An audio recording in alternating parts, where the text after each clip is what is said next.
अस्सलाम वालेकुम। जाते हुए मैं आपको एक बात बताते हुए चलूँ कि एक मियाँ बीवी थे और उनकी ज़िंदगी बहुत हंसी खुशी गुजर रही थी। तो हल्की घर में तलख कलामी की वजह से उनकी आपस में हुई, तो होते होते बात खुला तक जा पहुंची। जैसे ही उसने अपनी बीवी को तलाक दी तो कुछ लोग उससे पूछने के लिए आ गए कि आपने क्यों इसको तलाक दी है, इसमें क्या खामी थी, क्या वजह थी। तो उसने एक ही बात की कि अभी तक मेरी बीवी इद्दत में है, किसी वजह से हमारे घर में लड़ाई हुई है, क्या पता कल इसे दोबारा मुझे अपनाना पड़े। तो इसकी अगर मैं आपको खामियां बता दूंगा, इसकी बदतरीफी कर दूंगा, तो कल उसको मैं क्या मुंह दिखाने के लायक रहूंगा। तो कुछ दिन गुजरे, उसकी इद्दत ख़त्म हो गई, तो फिर वही लोग आए उसके पास उससे पूछने के लिए कि अभी तो उसकी इद्दत गुजर गई है, तो आपने किस वजह से उसको तलाक दी है, उसमें क्या खामियां हैं, उसका क्या किरदार है। तो उसने उनको बोला सॉरी, उसका कोई भी किरदार है, उसकी मैं खामियां नहीं बता सकता। अगर मैं उसकी खामियां आपको बताऊंगा तो आगे वो किसी घर के काबिल नहीं रहेगी।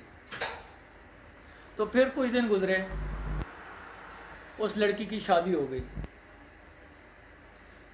तो फिर वही लोग उसके पास आए, अभी तो उसकी शादी हो गई है, अभी बता दो कि उसमें क्या खामियां थी, उसमें क्या खामियां थी, क्या मसला था, बदकिरदार थी, क्या था, क्या मसला था।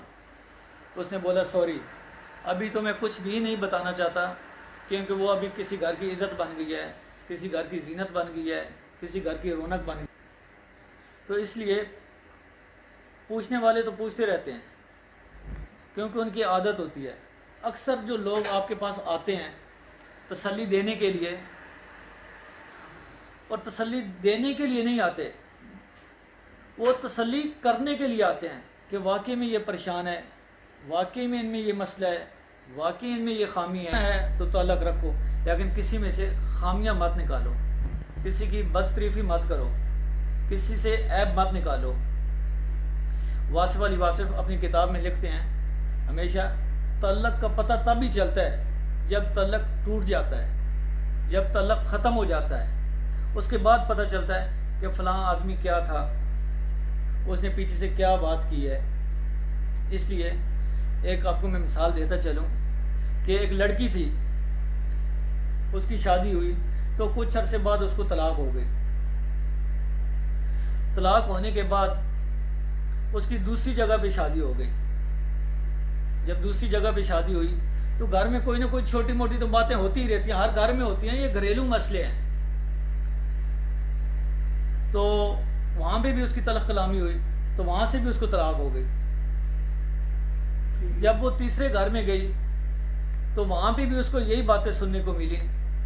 तो कुछ लोगों ने उससे पूछा है कि तुम अपना घर बसाना क्यों नहीं चाहती, क्या वजह है, क्या मसला है। वो पंजाबी की मिसाल है, वो कहती है कि मैं तो घर वसानी सा, लेकिन मैंने उंगला देने वाले नहीं वसान देते सन। इसलिए किसी की खामियां मत निकालें, किसी की बदतरीफी मत करें, किसी के बारे बुरा मत सोचें, क्योंकि ये एक दुनिया की आजमाई हुई बात है, रिसर्च की हुई बात है।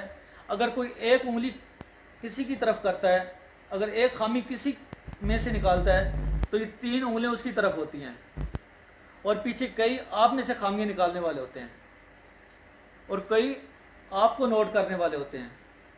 यहीं पे बात को ख़त्म करते हैं। मेरा चैनल फ़ियाज़ मलिक चकवाल 786 सब्सक्राइब करें, लाइक करें, शेयर करें।